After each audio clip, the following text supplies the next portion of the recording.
Today we'll be talking about palliative care, hospice care, and what the differences are between the two, because Jerry Tips is also concerned about palliative care, hospice care, and talking about the benefits of the two.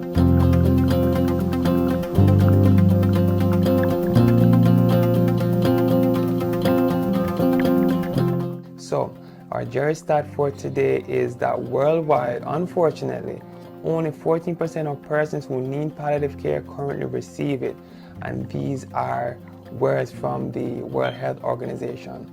The Jerry fact is that the World Health Organization also says that palliative care can improve lives.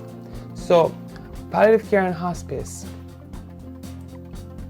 Palliative care is a specialized medical care for persons living with a serious illness, while hospice care is intensive palliative care delivered by a team of medical professionals to a person approaching or at his or her end of life.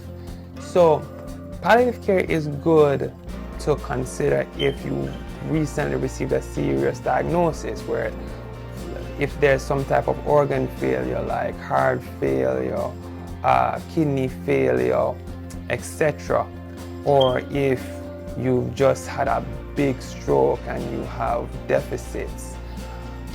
It's good to consider palliative care, especially for persons who have symptoms, whether physical symptoms. In the case of heart failure, you could have shortness of breath, leg swelling, and those symptoms cause suffering and discomfort.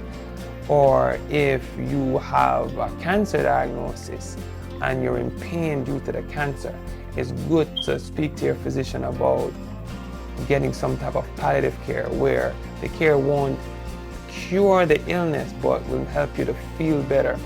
And palliative care teams, they focus on not just managing physical symptoms, not just emotional symptoms, but even spiritual symptoms related to suffering.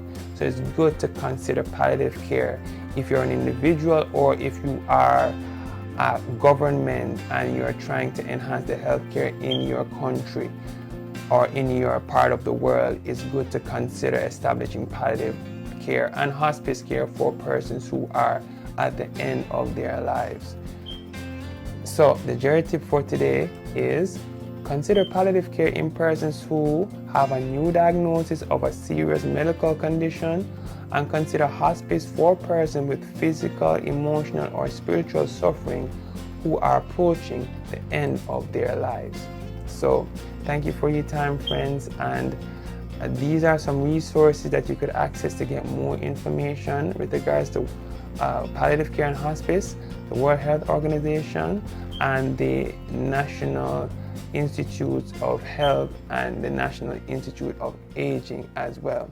Thank you for your time, my friends, and have a wonderful day. Bye-bye.